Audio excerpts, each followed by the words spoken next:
Kyle Floyd, CEO and founder of Vox Royalty Corp. Vox is a value-focused mining royalty company. We specialize in buying legacy mining royalty assets, and we focus on compounding per share growth. Carl, good to see you. Been a while. Been a good year for you, though. It has. We should do this. We should not do this more often, by the way. No, it's been good and great to be back with you. Good. Okay, so how are you reading the market at the moment? It feels like gold's going on a tear. Silver trying to keep up, and copper trying to make its mind up. Where are you seeing the value at in the market? Matt, for Vox, given that we're somewhat agnostic on what metal we buy in terms of royalty exposure, what I would tell you is we're seeing more opportunities in copper. Certainly, gold has had a magnificent run for the last 12, 18 months. Where we're seeing a lot of opportunities in copper, we still certainly are seeing opportunities in gold, but our ability to be, I think, somewhat counter-cyclical in the assets that we're buying is proven to be helpful in that it's allowing us to find those dislocations in value and ultimately continue to build our portfolio creatively. Okay, well, in which case, how do you prioritize sort of new royalty acquisitions across, whether it be production development or exploration? Where do you see value? How do you rank that? Yeah, typically, our focus is buying assets that are anywhere from quarter out from production to 3 to 5 years out from production. That's typically where, we're able to take some risk on in terms of that development timeline, find a fair price with the sellers, and then ultimately, our technical due diligence and what we believe those assets to be capable of achieving proves out. We announced a really nice acquisition last week. That's a producing copper royalty over the Canan 2 mine operated by Hillgrove Resources. We think a really exciting operator, a really exciting team that we think is going to build a lot of value around that asset. But, we're agnostic in terms of whether we're buying something that's cash flowing now or something that's within that 2 to 5 year range. As long as what we believe we're buying is value and able to then compound that value for our shareholders, that's the focus. So, we're able to be flexible in terms of metal exposure. We're able to be somewhat flexible in terms of development stage. We don't go too early. You're very well versed in royalty companies. We don't go to exploration stage. There's typically, at least a preliminary economic assessment, if not a full-blown feasibility study. And then from there, we're really pricing development risk and timeline risk. Okay, we'll come to Canan 2 in a second, okay? Because I think it's quite a good example of, the types of projects that you're after. But let's come back to that phrase you used. I think it's important for people to understand because normally, typically, investors talk about royalty companies are either precious metal focused or they're North American focused or they're battery focused, right? You're saying we are returns focused mining royalty vehicle. Why that phrase? Why is that important? How does that differentiate you from your peers? Yeah, look, a lot of this industry was founded on some of the principles. Well, I would say two kind of defining principles. One was cash flow arbitrage and the other is optionality. And so we see a lot of transactions trade in the market with those two factors being the driving components of why a royalty company or streaming company, completed the transaction versus buying something at fundamental value and letting that fundamental value prove out, and then also enjoying and benefiting from the optionality that's attached to these assets over time. So our perspective is we're not buying assets at 1 times NAV. That there's plenty of other groups that are in the market that go and buy assets at those types of valuations, and then ultimately hope to benefit from the optionality attached to those assets. As the goal is mine life extends, reserves or resources are converted into reserves, and that there's modular production increases along the way. We want to benefit from all that as well, but we need to see value on the front end in terms of what we're buying and the ultimate net asset value attached to that asset as it stands today. Right. Okay. So when I think last spoke with, I think it was Spencer, we talked a lot about that kind of proprietary database approach that you've got. Is that working out to be effective, the most effective way of picking up these projects, or is it just part of the solution? The way that I characterize our engine of finding value is that it's really a three-legged stool. The first leg is it's our technical team on the front lines of the business. We talked about this previously. We have a team that's scouring the world for interesting developments on mining projects every single day that we believe showcase that there is a pathway to production and that when those assets reach production, they'll also be successful. The second part of the process is, yes, we have the royalty database, and that's growing day by day. We continue to increase the capabilities attached to that database, and that is a very fundamental piece of the value creation engine that we have. The third is actually being able to find the groups that own the royalties and then build a relationship to where they're comfortable selling the royalty to us and partnering with us in that fashion. And so it takes each one of those steps and each leg of that stool, proverbially speaking, for us to be successful. And so we work on enhancing and refining those capabilities to do that successfully every single day, and that continues to improve. And the evidence of that is that we're going to continue to find really accretive opportunities that drive shareholder value and showcase compounding growth at a per share level. Okay. In fact, let's take a couple of projects. Let's take Red Hill and Canan 2 as a kind of case study from which to kind of build this conversation. Okay. So can you sort of help by sort of sharing some of the internal assumptions around timeline and economics for Red Hill, for instance? So like, do you have a kind of probability adjusted value that you assign to guidance from North Star, for instance? Yeah. So look, I actually think those are two perfect case studies on either end of the timeline perspective within our normal range and within the scope that we're looking to achieve. So take Red Hill, start with that. Red Hill, when we bought that asset in September 2023, we fully expected that was between a 2 and 5 year timeline on that. And that continues to be how we infer that to be tracking. Now, look, Red Hill in of itself is a very significant asset for us. It's a meaningful asset for Northern Star, but it is a piece of the mill feed to what is going to be ultimately a 27 million ton per annum super pit operation or KCGM operation. So that is somewhere in that range of 2 to 5 years. Which, we're able to find really deep value because there was uncertainty. There's a tremendous amount of uncertainty around that asset when we were buying it. I think we understand how these types of assets progress and what it was likely to mean and be for Northern Star.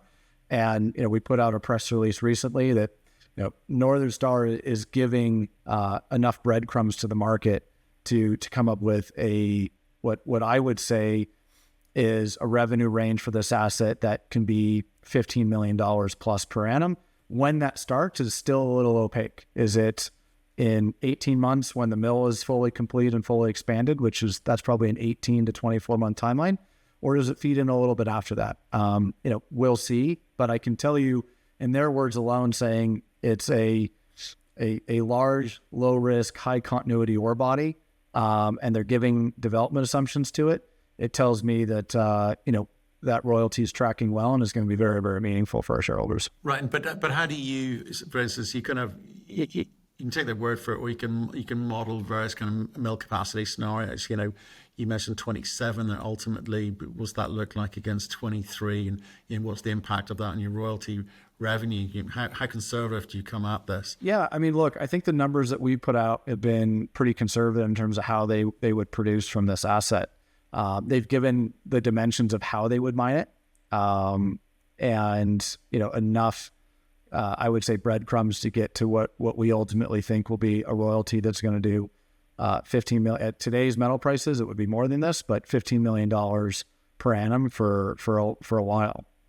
So we'll continue to update the market. Northern Star is progressing with a very large $1.5 billion expansion of the Fimiston mill, which is where the super pit mill feed goes, and what they've said is where Red Hill mill feed, ore feed would go. So yeah, we're excited about that one. Certainly, if you look at what's happened in the market of late, a company called Origin was acquired by Triple Flag. They had the Great Silicon royalty. We think this stacks up really well. There was another royalty acquired over Spartan Resources Never Never project, and that was acquired by a Cisco. Again, at valuations and multiples that I think, and timelines that support Red Hill having a much bigger valuation within our business.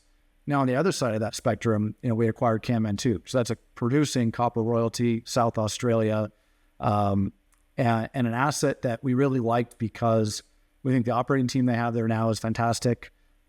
We think there's immense potential both for mine life extension through resource conversion, but also, near-term satellite deposits that can really fill the mill, which is operating between 40 and 60% of capacity.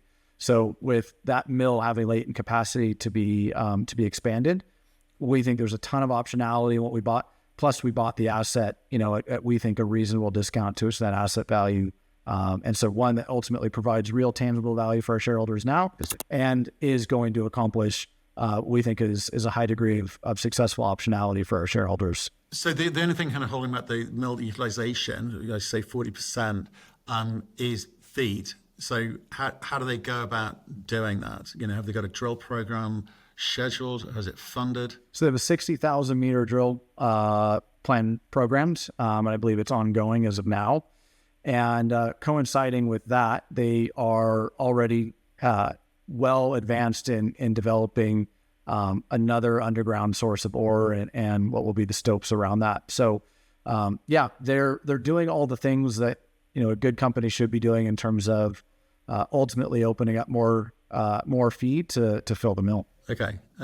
And how does that affect your long-term NAV per share? Look, it's a meaningful royalty for us. We put now about $60 million to work buying legacy mining royalties or third-party mining royalties. That was about 12. So, you're looking at about 20% of, our capital out the door today in one transaction. So it's meaningful. Coinciding with that acquisition, we've raised guidance for 2025.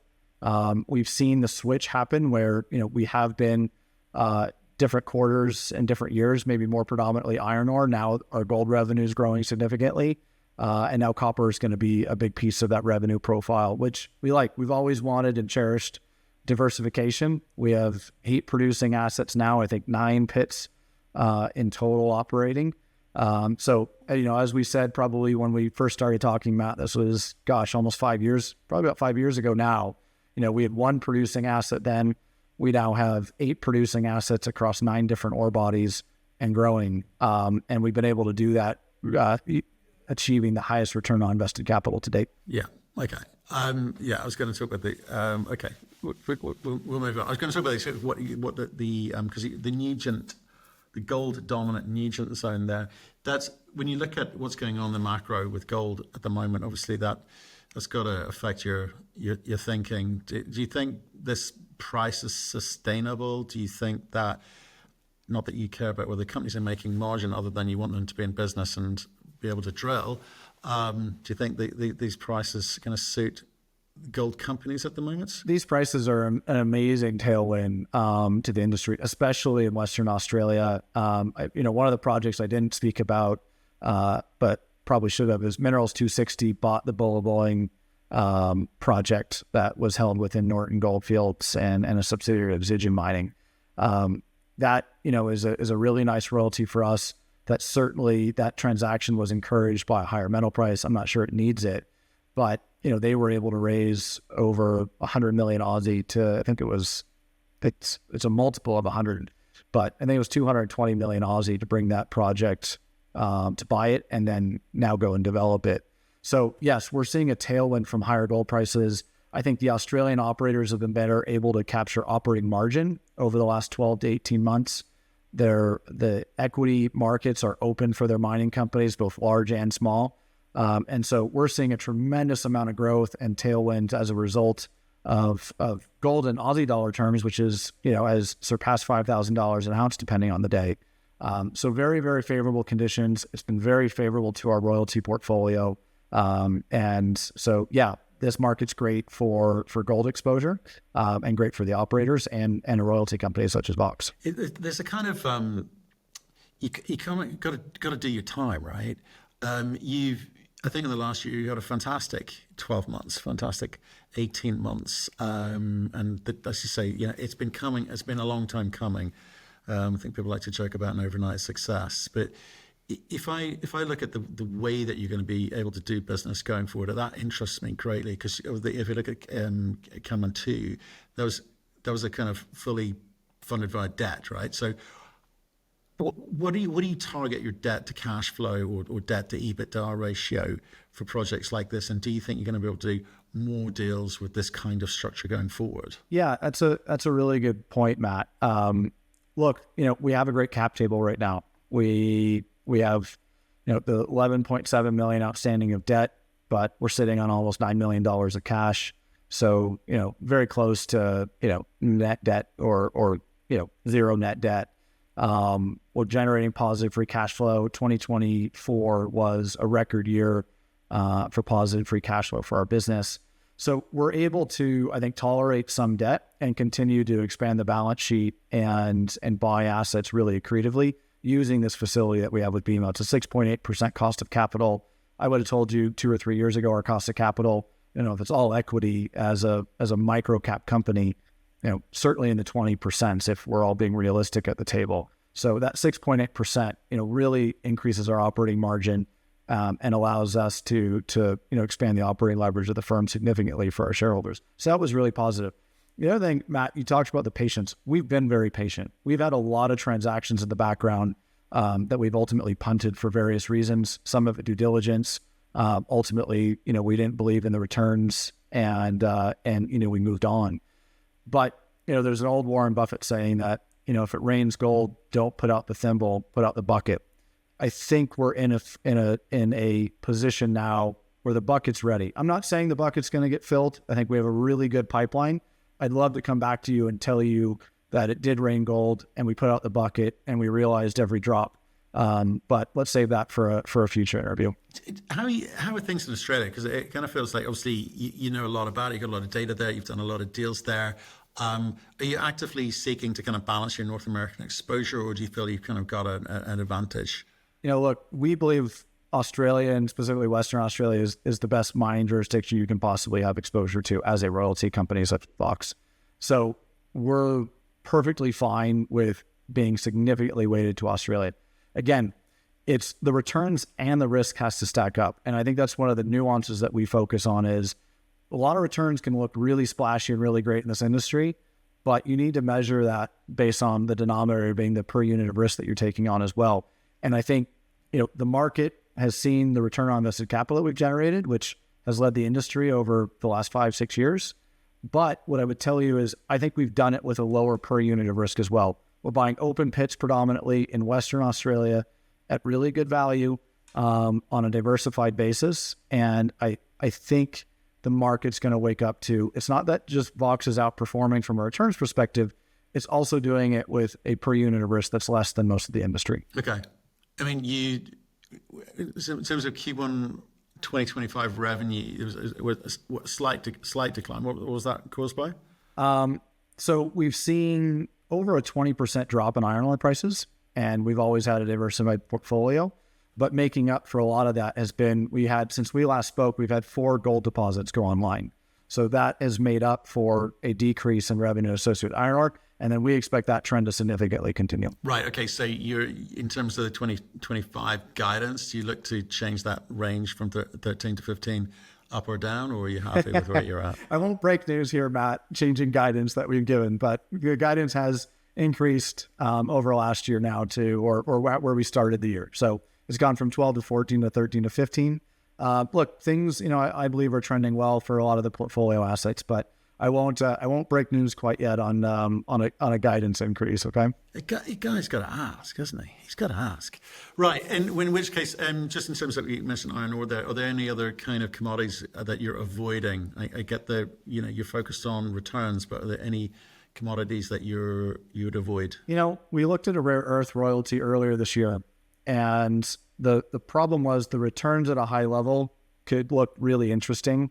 The reality is there's so many risk factors that we're just not fluent with and haven't been proven out market wide that the denominator of risk was really uncertain. And so we moved on from that, I think, relatively quickly. But that was a unique metal unique basket of metals that I would say we don't have much exposure to, that we were at a high level willing to do some work on. But I think our investors would be pleased with the ultimate decision, which is when we can't measure the risk and we're not comfortable with that risk, we're forced to move on pretty quickly. Okay, so I'm just trying to start getting into the numbers a little bit here in terms of, are there any other any one-time payments or milestone-linked royalty contributions that coming through for the rest of this year? Not what we expect. We've been surprised before on the upside in that respect. Yeah. But no, it's pretty standard, just royalty revenue increasing from a myriad of gold assets. And now we'll have Canan 2 kicking in as well, which will be copper. And then, we continue to have some iron ore royalty revenue as well. So it's well diversified. It's growing towards gold.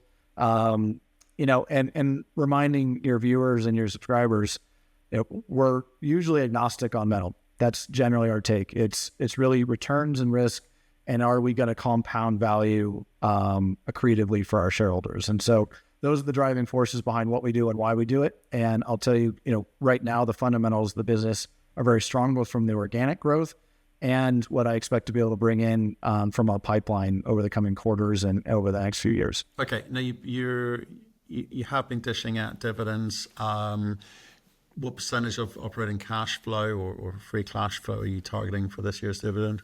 So we don't base it off of a percent of operating cash flow. So our guidance to the market is that we'll reevaluate every quarter.